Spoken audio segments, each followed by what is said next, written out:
contextualize.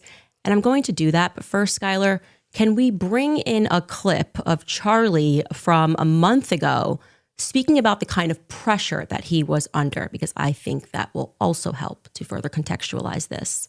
Take a listen. I'm an American citizen. Yes, I want Israel to win. Yes, I'm a Christian. But like some of the mess, and you've seen how I've been treated, Megan, by some, not all, by some. No, it's very irritating. It's been almost so as unfair.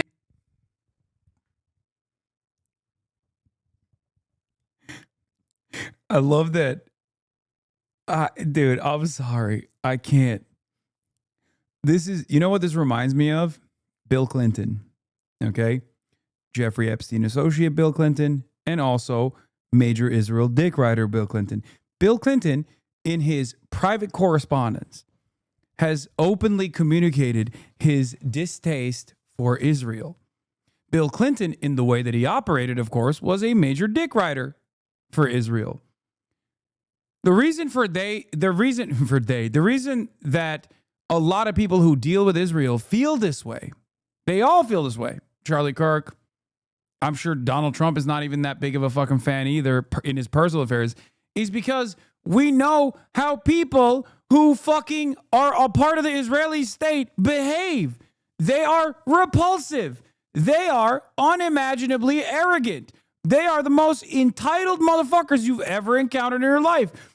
Why is it that I always go, no politique here, Israel number one, and everyone understands exactly what I'm pointing to? Because even a random fucking soccer fan being interviewed by a non-contentious outlet comes across like a fucking dipshit in that very moment. The sense of entitlement is out of control. Partially as a consequence, I think, of the ethnic religious superiority that is baked into the collective consciousness of Zionism and Zionists in general. Okay? But that's what it is. So yeah, everyone that has like private affairs or private correspondence might fucking feel annoyed in that process. But ultimately, when all is said and done, they just still play their role. Okay? They were coming after you after a turning point for, among other things, that you had Dave Smith there. Dave Smith is allowed to criticize Israel. You had both sides. The Israeli side was overrepresented. Though. No, you're not allowed to. It's even worse than that. Again, I just want to repeat for the fifth time. I love Israel. I want Israel to win. But my moral character is now being put into question, Megan. Not my decisions. Not like, hey, are you doing this? Is it smart or is it dumb? But no, I am a bad person if I do this. And I could go, I mean, you saw it, Megan. It was trending on Twitter, thousands of tweets and text messages. I mean, dude,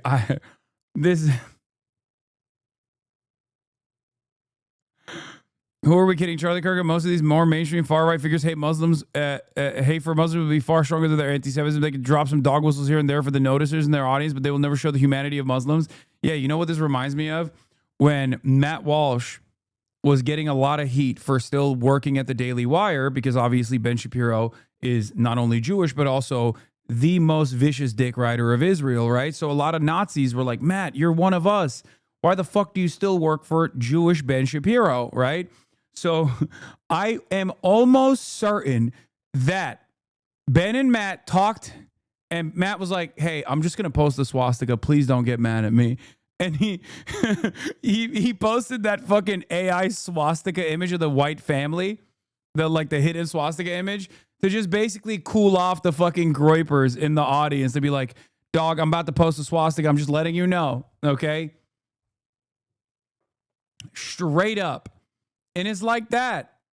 Come on, bro. Just one swazi, please. Let me hit the swasti one time, bro. These guys will not stop fucking coming after me, dude.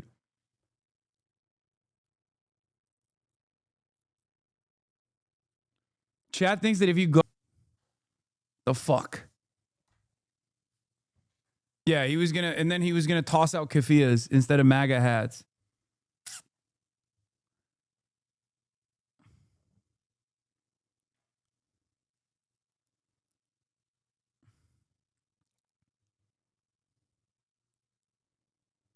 Listen, he wasn't going to be anti-Israel and pro-Palestine way. He was going to do it in a Nazi way, is the argument, is what I think.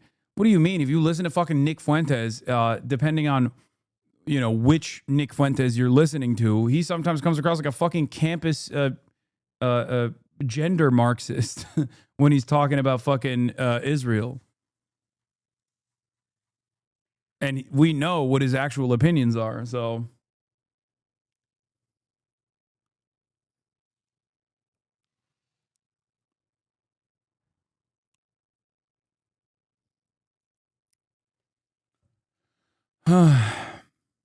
And if I were to be charitable and generous, I will say the people that are attacking me are in a hyper paranoid state because they're at war, and war tends to make things black and white, and you're a hammer looking for a nail. So I'm trying to be charitable, Megan. Literally, I'm trying to cut as much slack as I can, right? Like, okay, what would it be like if all of a sudden I'm starting to see a pattern of behavior similar to what my grandparents saw in 1930s Germany online? How would I behave? So that's like my charitable kind of overcompensation spirit. At the same time, I'm like, but it's not defensible to be dumb, right? Yeah, this just seems like he's mad because he's dick rode Israel into fucking oblivion, and Israel supporters do not allow even a little bit of fucking reasonable conversation, reasonable discourse, reasonable back and forth, because then you're against Israel. How dare you do that? You're an anti-Semite. You're a vicious anti-Semite. So I think like he's just mad because he's very clearly saying like, what the fuck are you guys doing? I've been a dick rider Israel. Let me fucking have some conversations about Israel, Jesus Christ, without you fucking yelling at me and saying I'm a Nazi. No, it's not defensible to be dumb, and he was under an increasing amount of pressure, not just people telling him, oh, well, you know, I'm upset with who you're inviting, but flat out telling him that he was not allowed to invite certain people to his events. They were threatening to pull out money. Charlie was getting a lot of really nasty text messages. You're a dead man walking, figuratively? Dog.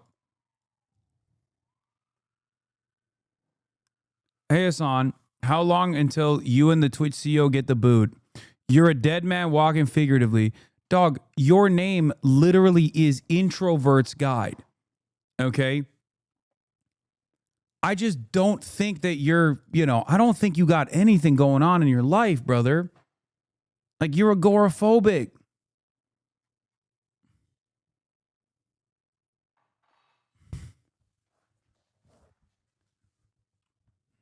You're an agoraphobic little cretin. Hassan, you were actively making my night harder. Sorry, hold on. I just want to see what else he's going to say.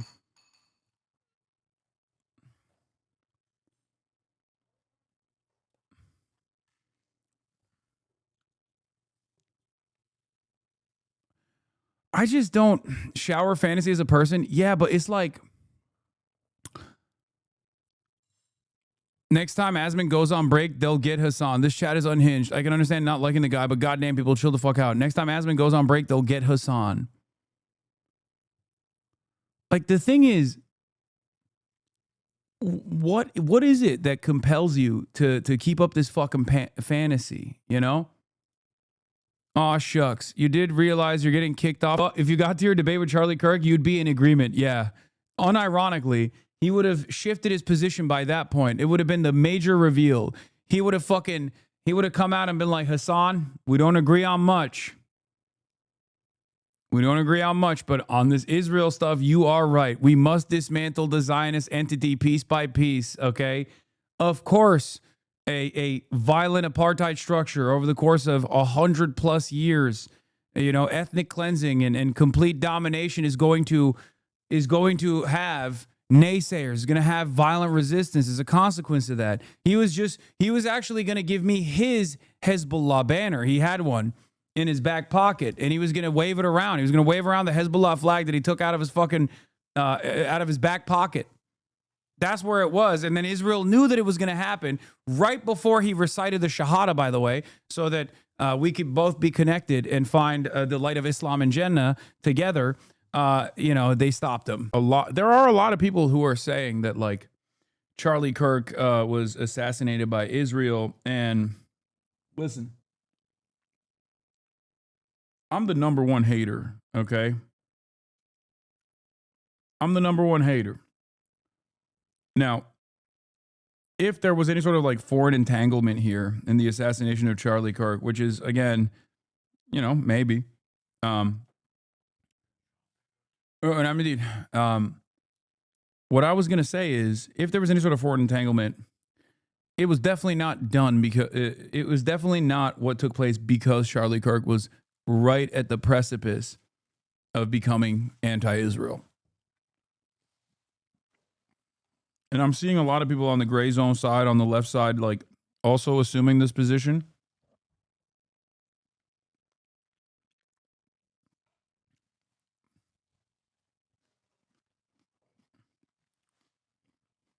Charlie Kirk. How do you know? Because Charlie Kirk, first and foremost, was an operative for Trump. And as long as Trump is not going to change his values on Israel, neither was Charlie Kirk.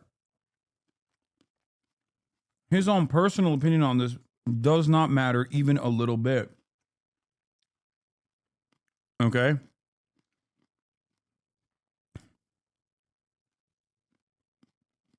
Because he was not. His output was not even remotely anti-Israel. It was incredibly pro-Israel. The reason why the reason why I keep hammering this point is because a big part of the fucking reason why I wanted to debate him was on this issue.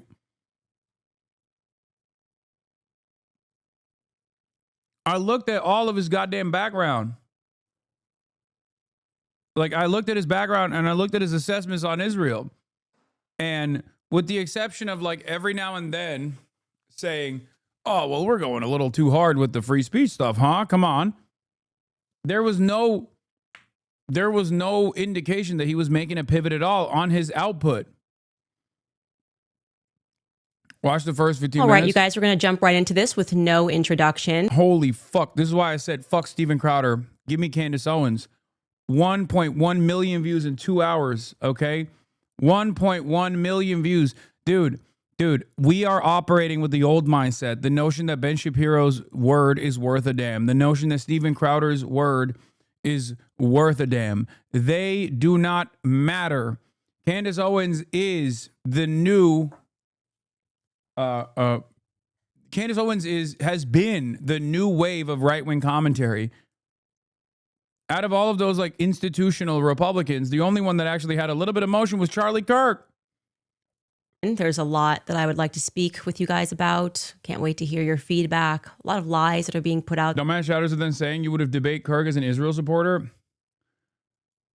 What? Yeah, I think people are memeing when they say that. There are narratives that I would say are half-truths or just misrepresentation. I don't agree with Blumenthal's school of thought, but But the Gray Zone article reveals that Israel wanted to invest a massive infusion of pro-Israel money into TPUSA, and Kirk refused. Kirk, according to one person with inside knowledge of the meeting with Ackman, said he left the meeting as though he'd been blackmailed. Yeah, I believe that. I still don't think he was going to turn on Israel, though. That could very well have taken place. He could have very well told people in his orbit that he was conflicted on the way that the environment was shifting on Israel. None of that means he was going to shift on Israel publicly. As long as Donald Trump is not shifting on Israel, Charlie Kirk was not shifting on Israel. Okay? That's it. Bibi's holding it up like Charlie just in May said, hey, you know what? I just want to write a love letter to Israel. That's how it was presented. Would you guys agree? That's not how it happened. Now, regarding that phone call and that invite, that also needs to be contextual. Space is needed at a later point. It's possible to reconstruct deleted data in this way with forensics. No, I understand, but I find it strange that like the note itself also did not have any fucking. It was just like a one note. It was a one statement note. It was like I'm gonna do it. Plus, they said it was written. I don't know. I feel like they would say it's typed if they're talking about a note such as this. Yeah, if it sounds like they found an etching of a note and they got a second person to confirm it, there's definitely a lot of weird things about this investigation. If you have a partially used notepad, you can reconstruct what was written on notes from the impressions on the bottom notes. They do it on The Big Lebowski.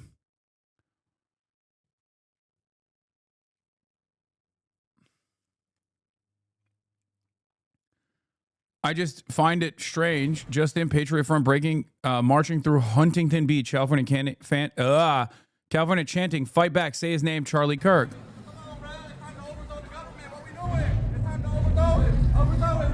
White man, fight back. Go get a gun, Brad. Go get a gun. Fight back.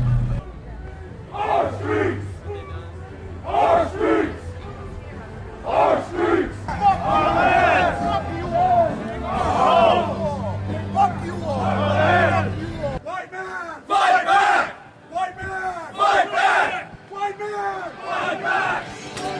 Fight back! Defend our homes! Take back our land!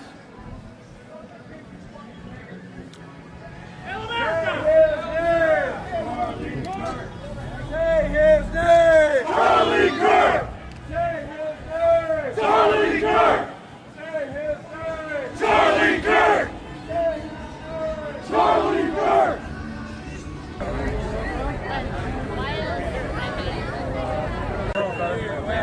As the white population continues to be replaced with a population of non-white, non-Southeast Southerners who hate us, it becomes more and more dangerous for us here every day.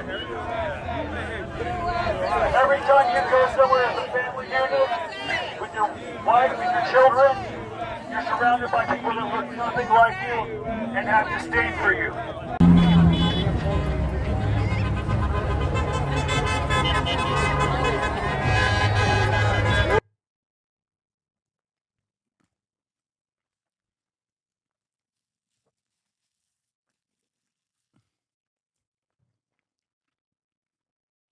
Just a bunch of moderates. Just a bunch of regular ass moderates, man. Why are people freaking out? Kirk did not deserve to be assassinated. But I'm overwhelmed seeing the flags of the United States of America at half staff, calling this nation to honor and venerate a man who was an unapologetic racist and spent all of his life sowing seeds of division and hate into this land.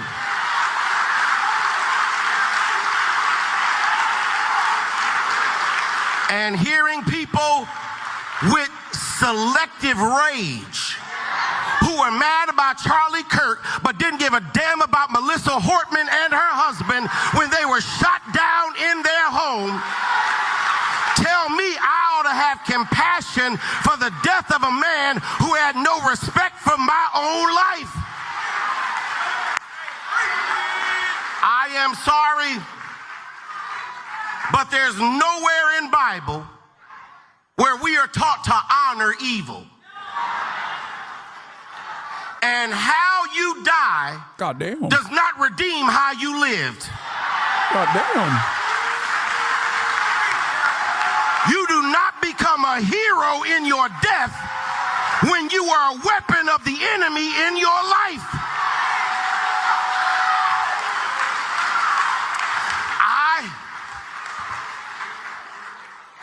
I can abhor the violence that took your life, but I don't have to celebrate how you chose to live. I am overwhelmed. There is no unity. That was must watch.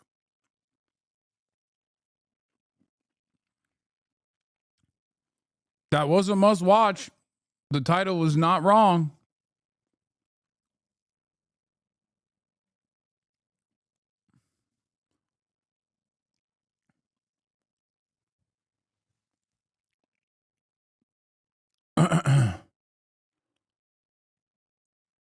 All right.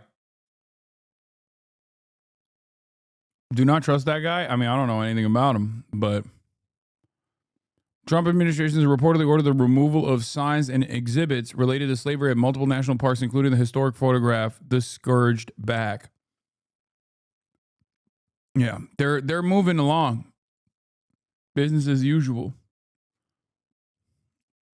With people who scream at children over their parents' politics. There is no unity with someone who lies about what Charlie Kirk said in order to excuse his murder. There is no unity with someone who harasses an innocent family the day after the father of that family lost a dear friend. There is no unity with the people who celebrate Charlie Kirk's assassination. And there is no unity with the people who fund these articles, who pay the salaries of these terrorist sympathizers, who argue that Charlie Kirk, a loving husband and father, deserved a shot to the neck because he spoke words with which they disagree. I'm surprised that y'all didn't get rid of him sooner. He's dead, y'all. Thank God. One down, couple more to go. It's gonna be the biggest celebration. It is not wrong or unethical or unkind to laugh at the misfortunes of terrible people. Charlie Kirk incited violence. If the trash can is stinking up the house, you gotta take out the garbage. When I said you can't reason with these people, and I am advocating for lawful, swift, instant, defensive violence where grace has been afforded before, because you can't reason with these people. They hate you, everything that you are. I'm talking about people, well, not just like this, but partially like this. I want to ask you a question. I have a couple of words to say here. You've had the weekend. Are you less angry or more angry? Do you?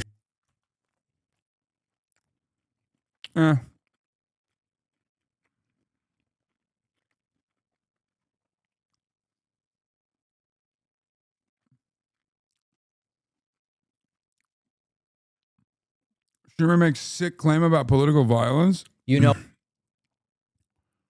Asmongold falsely claims 90% of political violence is left-wing despite overwhelming evidence of far-right violence. Okay. Where's the Candace Owens video? We're looking at irrelevant sources. Steven Crowder is not a relevant guy.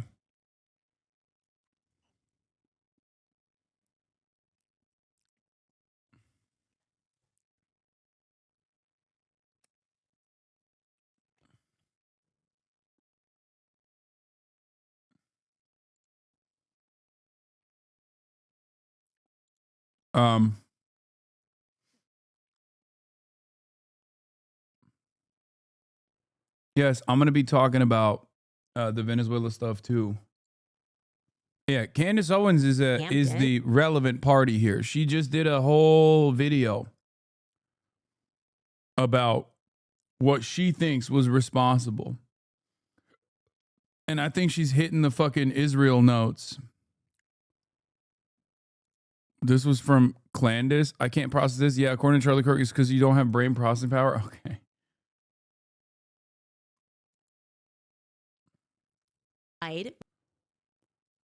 So obviously there is a now, of course, if we took active initiatives to go after political radicalization in this country for acts of violence, then there would be no neo-Nazi formations in this country, considering how much they are responsible for violence all the fucking time, including the school shooting that took place in Colorado that seemingly no one gives a shit about, where a white supremacist neo-Nazi shooter, just like the church shooting that took place at the Catholic Church in Minneapolis a couple weeks prior, was radicalized by esoteric, nihilistic, neo-Nazi groups on Telegram. But you know, that obviously doesn't make people feel good, make right-wingers feel good. So we just don't really pay attention to that stuff. Our investigation is ongoing. That's a great question, and we don't have an answer on that just yet. But Mr. Director, you're right. Your job is not to speak to ideology, but you do have the BAU, the Behavior Analysis Unit, that are there. And my sources, people that are within the Bureau and outside that used to be FBI, tell me that the BAU has been encouraged not to tackle the transgender issue from an ideology standpoint. Have you heard that? Are you tackling that? I know you only been there recently, but you can't have a political slant saying we're not going to attack different political ideologies because it's going to offend someone. You're absolutely right, and that's why me and the deputy have been quarterbacking this investigation ourselves. There is no one at the FBI that's going to politicize this investigation. There is no one at Quantico or anywhere else that is going to say we are not looking at X or Y. We are looking at the facts, and that is why we are releasing the facts in record fashion. If you go back and look at historical cases like Luigi Mangione and the Boston bombing, how long did it take the Bureau to release information to the public? We're not doing that. Those two manhunts took 5 days, and they happened in downtown major metropolises. We apprehended our suspect in 33 hours because we were transparent and open with the American public, and we're going to continue to do that. So anyone that thinks that the FBI is not on top of its game and that me and the deputy and everybody in leadership in our Salt Lake City field office in Quantico is doing anything politically, I'm not having it. And if you've heard anything else about it, they are lying to you. We're on it. Yeah. When he says we're not doing anything politically, he means like, don't worry, we are operating as political operatives in the direction that you want us to, which is why we keep drip feeding narratives about how much trans extremism played a role in this without sufficient evidence, for the record. That's why it's so important that you came on, and we're thrilled you are. A couple other things. I have two quick questions. One, is it true what the governor said yesterday, that he had a written note that you're looking into now prior to the assassination? Did he have a note? And the other one question is, the person that was texting with him about I have a shot at taking out Charlie Kirk, can that person be charged? So I'll take those in reverse. The charging decisions are up to our great partners at the Department of Justice and the Attorney General, who have been wonderful providing resources during this entire process, and we'll let them speak to any charging decisions. But we, the FBI, are investigating. As I said, our investigation is ongoing. We're interviewing dozens and dozens of suspects, subjects, witnesses, and the like, and continuing to examine forensic information, including cell phone data and DNA analyses. And once we make those findings handed over to our partners, as we're doing in real time, they'll make those decisions. And I'm sorry, Brian, I forgot your other question. You had a written note. Did he write a written note before the assassination attempt? That's what the governor said yesterday. And what did that say? If you could. So what I'm able to say. I'm sorry. So what I'm able to say is I addressed it partially earlier, is that the written note, we believe, did exist, and we have evidence to show what was in that note, which is Whoa. There was a written note that existed? Did? As in there was a written note, but it just mysteriously vanished? I'm sorry. What the fuck? And I'm going to summarize, basically saying the suspect wrote a note saying, I have the opportunity to take out Charlie Kirk, and I'm going to take it. That note was written before the shooting.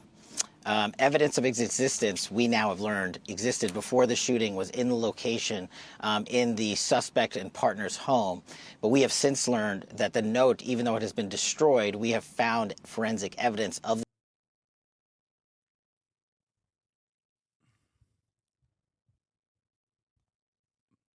What happened? How did the note exist and then it did not exist? Also, the governor yesterday said the FBI has the note and he can't talk about its contents. What? The note has been destroyed? The note, and we have confirmed what that note says because of our aggressive interview posture at the FBI.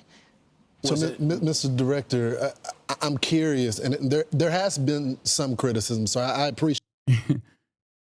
That's cool. That's weird. That's a weird thing. That's cool. Okay. The suspect wrote a note saying, I have the opportunity to take out Charlie Kirk and I'm going to take it. Even when they say this, by the way, even when they say this, there's no, like, even in this fucking supposed manifesto / note, there is no motive. What the fuck is going on?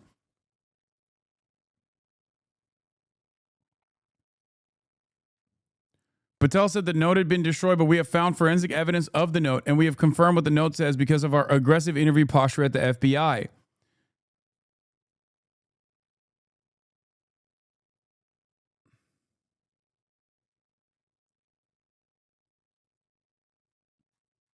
That's pretty crazy. That's a crazy thing. The dog ate the manifesto. We went in and we knew that there was potentially a manifesto, but it seems to be mysteriously vanished now. Huh.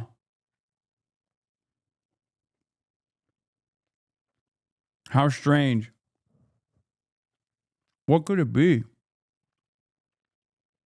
Appreciate you coming on our program and discussing it with our audience.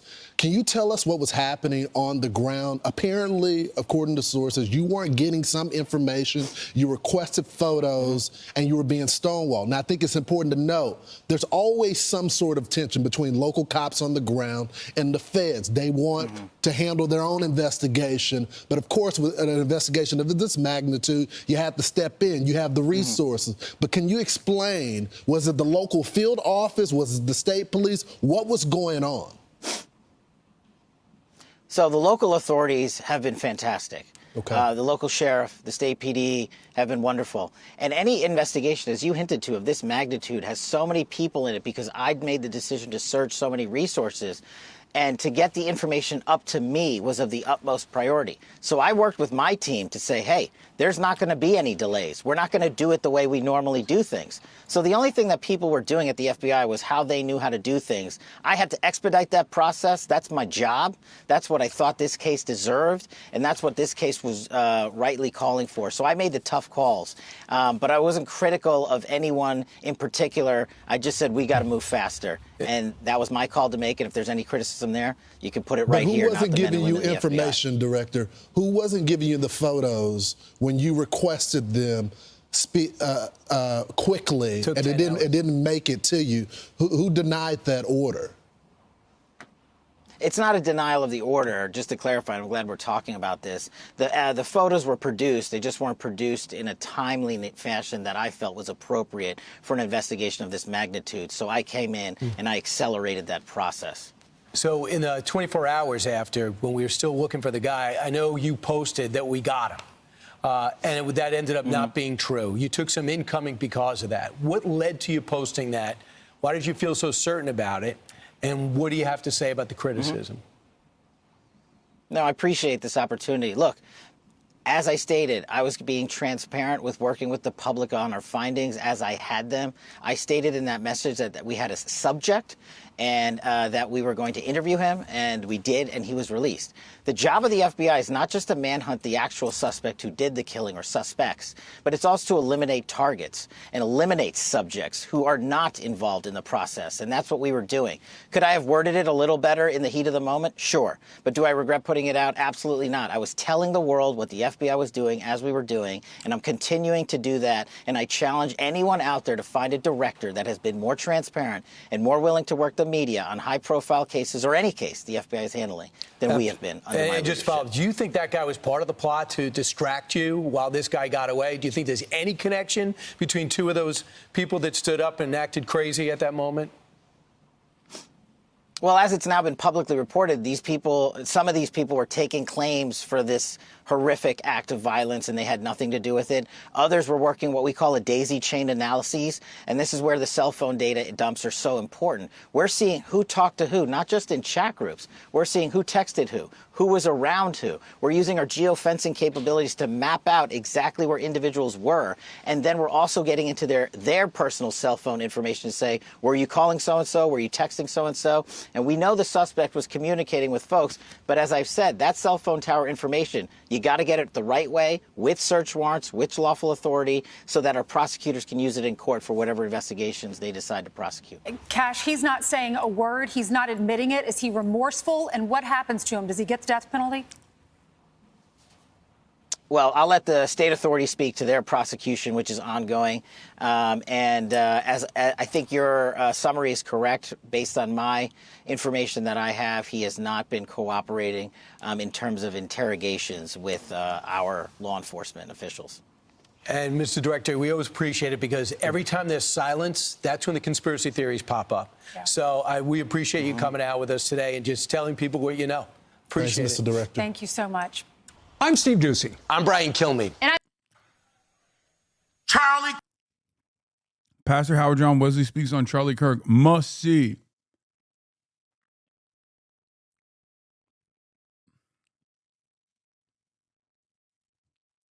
So what the fuck's going on with this note, man?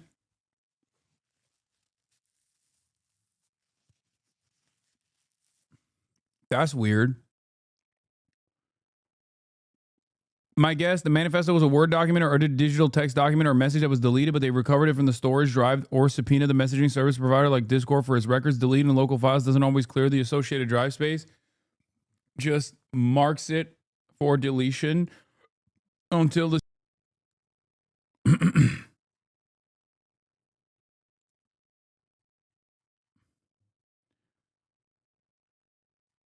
Why? Because the father informed us, pursuant to an interview of him, that he looked at the video that we released that evening and the enhanced photos and identified the suspect. That's how fast the FBI was working to put out information in real time. And for comparative sake, the Boston bombing, the FBI didn't release images for 3 days. We know we didn't have 3 days. I made an executive decision on an investigative and operational need, and it turned out to be the right move because the men and women of the FBI said that's what we should be doing. Yeah, we knew when that video was released. Yeah, this is him trying to desperately be like, see, I made a good decision here. Aren't I responsible for the way that we have conducted ourselves? We said it here on Fox and Friends. Someone's going to recognize this person because someone was friends with him, his family. Someone knows this guy. Those images were crystal clear. Mm-hmm. Tell us what you know about his background, his childhood, his father who had to turn him in. And I'm sorry, I didn't mean to ignore the last question. Going back to the group chats real quick, there's more than 20 individuals. But this is a great point. I want to lay out how this works. People think we can just get in these group chats and immediately find out who is in them. We, the FBI, are the investigatory body supporting multiple prosecutions and ongoing investigations. And that's another point. Our investigation at the FBI is ongoing.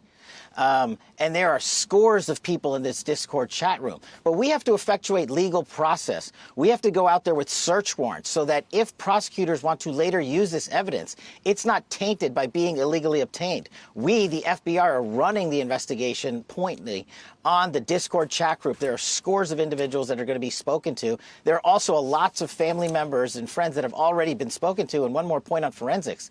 We were able to obtain in record time the text message chain between the suspect and his live-in partner, as well as other critical cellular information from our CAS team that analyzes cell phone data towers in the area to pinpoint the locations of the suspect and other individuals he was speaking with. This is critical information that the FBI processed and got to prosecutors so they can lawfully use it in a court of law.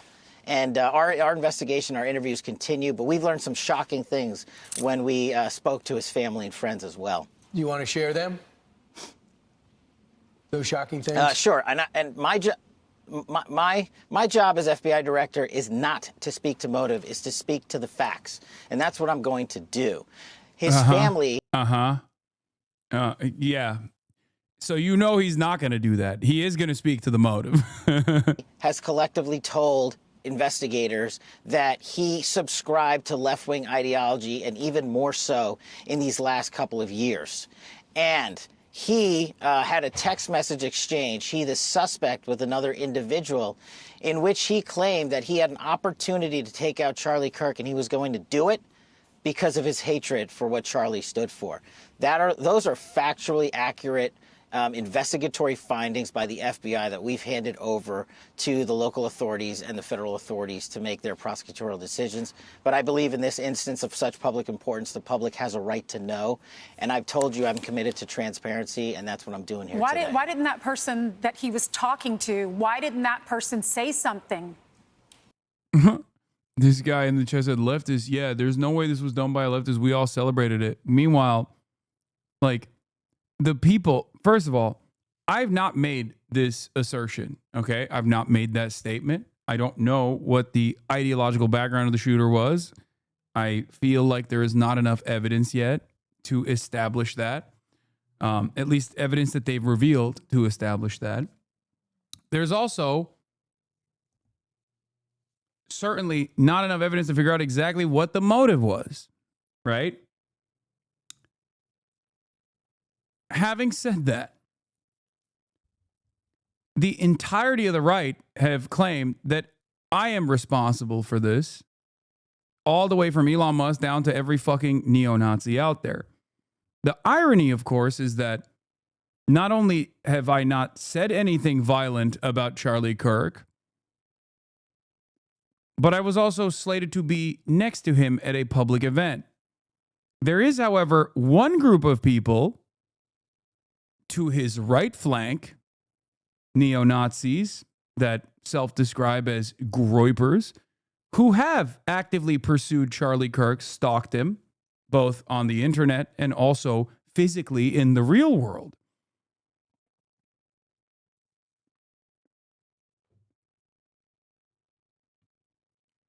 So I don't know if this guy is a groyper or not.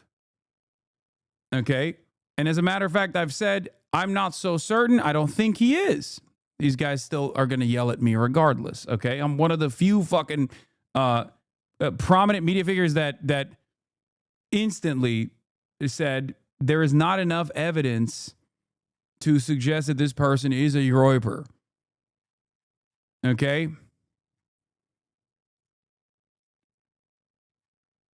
The irony, of course, is these people don't listen to my words or care at all. This guy's fucking PFP. Look at this shit.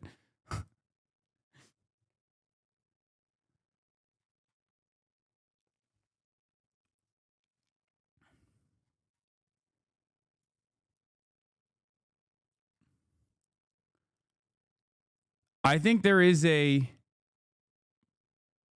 person out there who believes that the shooter might have been a groyper, and that person is Nick Fuentes. Ironically enough.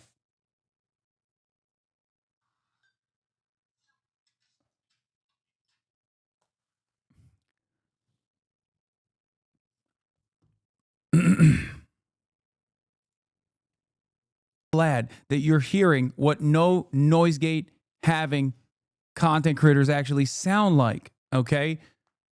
Every smack that you hear from Candace Owens, I hope it smacks you right in the fucking face. Snap you out of that reality. This false reality that you exist under where you think I don't have a good fucking noise gate. You understand? Because this you're spoiled. Is very relevant right now. This is, again, lyrics directly from the song Power, but I just needed time alone with my own thoughts, got treasures in my mind, but couldn't open up my own vault.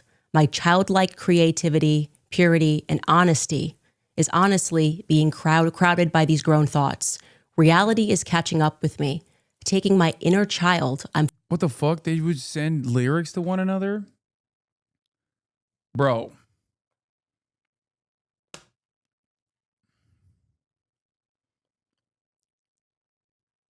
They would send Kanye West lyrics. What is happening, bro? Fighting for custody with these responsibilities that they entrusted me. And that's a moment where he is really speaking about how hard it is. Like when you're saying, no, this is what I believe. And they say, you're not allowed to believe that. You feel like you are fighting for custody of yourself. And I want to be very clear that I believe, in fact, I know that towards the end, Charlie was fighting for custody of himself. I want to say that. I want to say that plainly. And there are lies that are being told and they need to be slapped down right now. There's one person who's been out there acting like he is a widow, you know, just saying the absolute most, tweeting first about what happened to Charlie, following it minute to minute, you know, and doing hits in a foreign country, right? Like making time to do hits on Fox News, 2 of them. Bibi Netanyahu who's fighting, I think, like an 84 front war with everyone, made a lot of time for Charlie. You fallen off. Charlie had more game than you. Erica, Candace, and Dean all in one. Okay, dude, that's crazy. That's crazy. You're okay. Dial it back, everybody. Come on now. Kirk, you would have thought they were the best of friends, as close as him and Trump were. But I will say I don't recall Erica mentioning Bibi Netanyahu in her speech. The way he's presenting it is like he was I mean, this is just the worst loss for him, but I don't think that is the truth. In fact, I know for a fact that he is misrepresenting some things that happened there towards the end. So let's at first listen to what Bibi Netanyahu just one day, less than 24 hours after Charlie died, what Bibi Netanyahu had to say on Fox News. Take a listen. We're just heartbroken. Myself, my wife, my family, my son actually, on his 2019 visit to Israel, had lunch with him and his wife, Erica. We're shattered first as human beings because a great human being has been taken from us. Was an extraordinary friend. He said, he wrote me a letter on May 2nd this year. He said, one of my greatest joys as a Christian is advocating for Israel and forming alliances to defend Judeo-Christian civilization. A few weeks before the tragedy yesterday, I called him and I spoke to him and I said, please come to Israel. I invited him to Israel. And sadly, that visit will not take place. But he was a defense. I will be honest. Look, I told you what I told you already. I don't think Charlie Kirk was like ever going to turn on Israel or anything like that. Regardless of what his close friends are saying after he passed away. Okay, after he got assassinated. But Benjamin Netanyahu's been so fucking weird about everything. Like, from being the first to market, we saw it in real time. He was the first person. He tweeted praying for Charlie Kirk at Charlie Kirk 1 before Trump did. Go back and review the VOD because we were first to market. Like, and there's a video of me like even yelling at a New York Times photojournalist saying like, come on, you're a New York Times reporter. Like, how dare you send me this shit? Like, is unsubstantiated or whatever. And then in real time, I'm like, my skepticism turns into utter horror, as you've seen, right? And in that process, we also saw the first praying for Charlie Kirk tweet come from a foreign leader, Benjamin fucking Netanyahu. Okay? That was strange as fuck. Now, I think the Israel stuff is far-fetched, okay? Especially because I don't think he was, especially because, you know, Charlie wasn't fucking turning, right? That was like half an hour after the shot. No, it was, am I crazy? I feel like it was even before, no, not before the shot, but like it was not half an hour. It was like fucking 5 minutes, dude.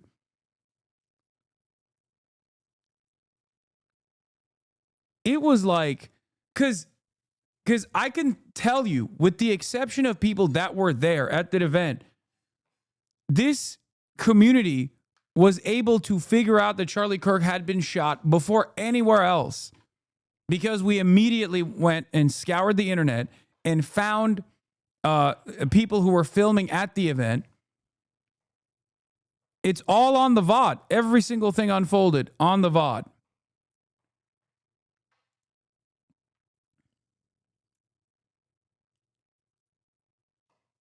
You are going through the first stages of the noticing, my friend. Shut the fuck up, you little neo-Nazi bitch. The idea that this is, you're noticing. Dude, yeah, everything. Everything is the Jews, bro. I know. Everything is the Jews. Everything. Including all of the fucking Christian Zionists. They're also the Jews. Or maybe it's a fucking fascist government, and ours is also a fascist government, and they're aligned both ideologically and have material reason for letting Israel fucking dominate the entire goddamn region. Okay? Holy shit. Oh, bro, you got it? You get it now. Oh, my Lord. I'm being sarcastic. I'm making fun of you. Jews are not like a monolithic force, okay? They're not like magical, mystical beings, dumb fuck. They're not.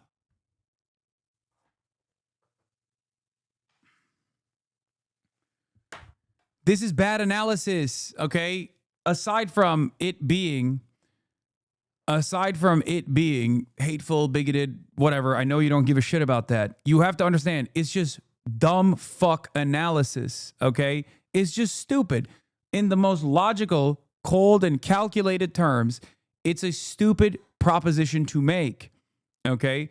This portrays the notion of a metric ton of Jews that have engaged in revolutionary acts throughout history. But of course, you probably don't like that because you're most likely a fucking fascist anyway. So you think, socialism is Jewish Bolshevism, for example.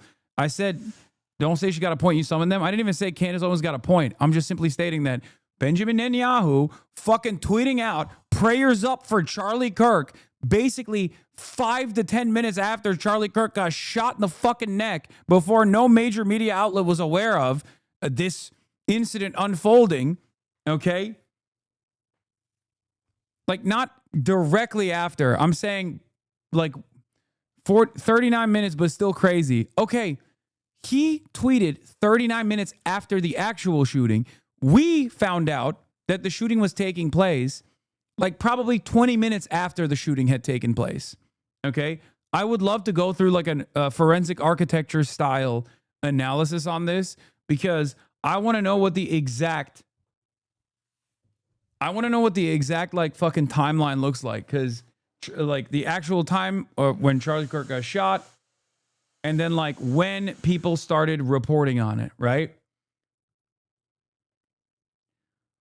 But it's still fucking nutty that Benjamin Netanyahu, a war criminal, a genocidaire, who is on the other side of the fucking planet, conducting a unlimited ethnic cleansing campaign, whatever time it is in Israel at that point, is like up late night posting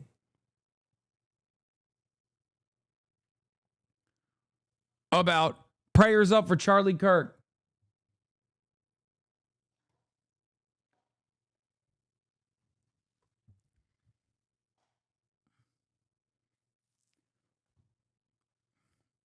Anyway, you have people in here saying within a few minutes of the shooting. No, sorry. It was within a few minutes after people started finding out that a shooting had taken place. Like, people saying Charlie Kirk got shot in the neck maybe immediately after doesn't mean that people actually believe that there was a real shooting that had unfolded until there was video evidence. I think it's not, not going to be a thing. It's not going to be considered like a real thing that has taken place. Anyway, so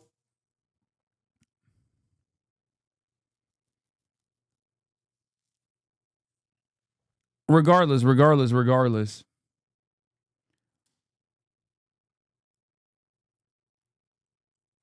What was I saying? What was I talking about? Oh, that was strange.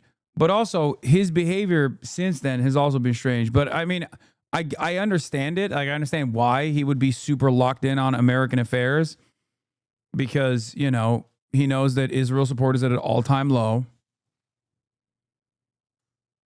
Okay? Israel support is at a fucking all-time low.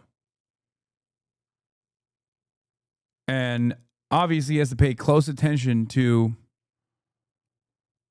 American affairs and try to garner as much support as they possibly can. Okay?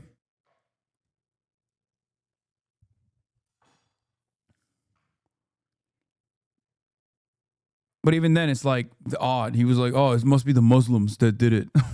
Okay. Of our common Judeo-Christian civilization, he was unbelievably excited to walk in the footsteps of Jesus here. He valued our bond, the bond between America and Israel. He did so many things to defend free speech. He had his truth. He stood up for it. But he said, you can come and debate me. He invited that debate. He certainly didn't invite the violence, the horrible violence that tried to silence him. And, you know, this is a worldwide problem. The people on the extremes, the Islamists, the Ryan Grimm said praying for Charlie at like 19 minutes after shooting for your information. What did he know? What did Ryan Grimm know? radical Islamists and their union with the ultra-progressives, they often speak about human rights. They speak about free speech, but they use violence. Dude, there's something so fucking... This is the maximalist position, by the way, of like people chirping about political violence. You're Benjamin Netanyahu. You're doing a genocide. Okay? Do you guys understand? A person that is currently conducting a genocide is talking about the fears of being silenced due to political violence. Like, dude, what are you saying? You are the most violent person. The fuck? You have literally suppressed the truth by directly shutting off the electricity and attacking the telecommunications infrastructure of Gaza by killing fucking every journalist in Gaza. The fuck do you mean? Oh, you're worried about saying the truth because of violence. The Israeli conspiracy narrative feels like a rehabilitation of Charlie Kirk into something he's not. He was never pro-Palestine. He was never going to be pro-Palestine. It's weird and also just wrong. I 100% agree with you. I agree with you. I do. That's what I said initially. I did a whole fucking video on it.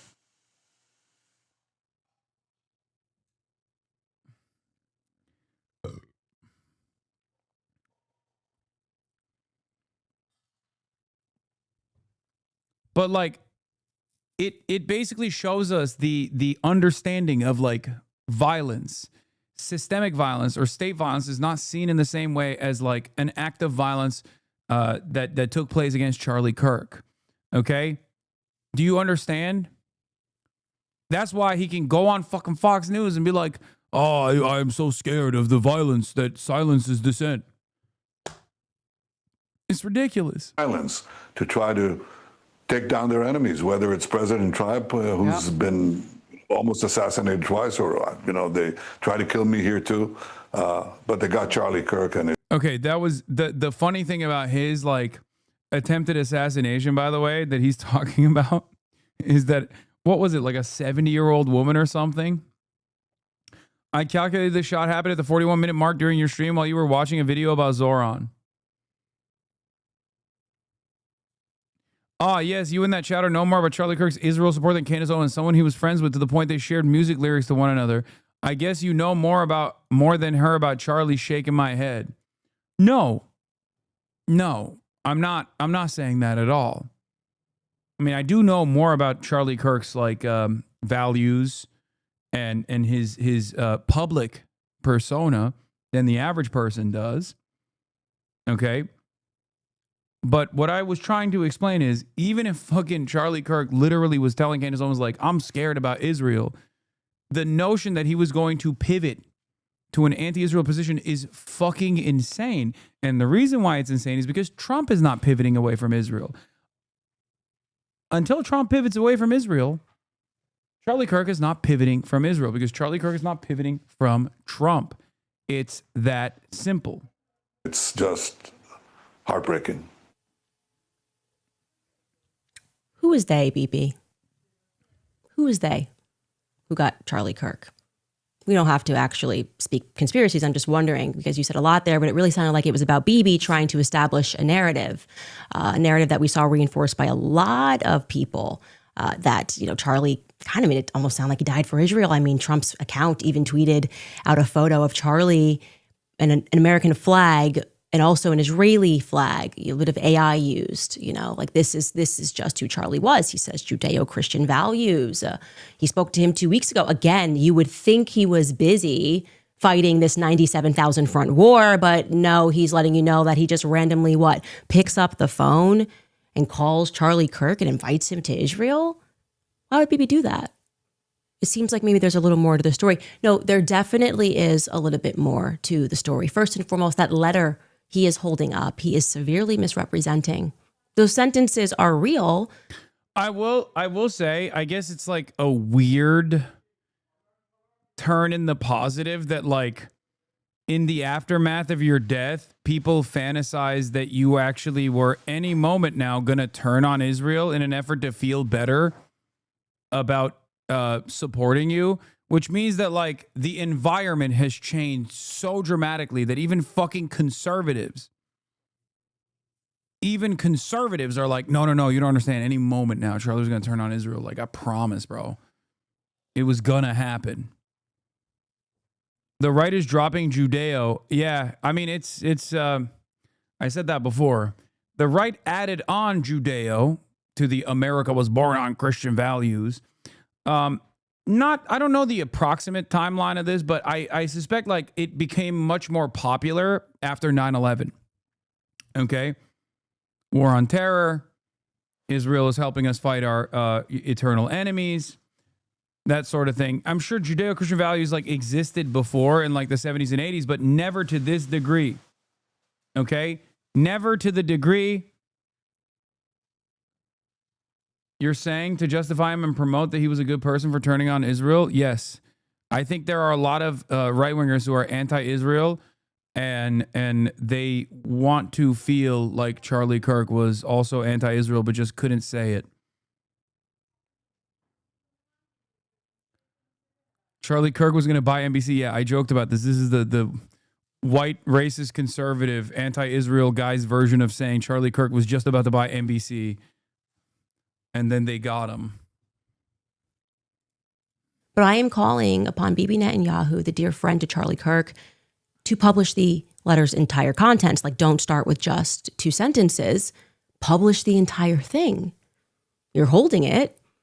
I'm saying you're severely misrepresenting the contents that in May, Charlie was concerned about Israel and their influence on American politics and how they were pushing things that he felt were in conflict with his beliefs, free speech here in America.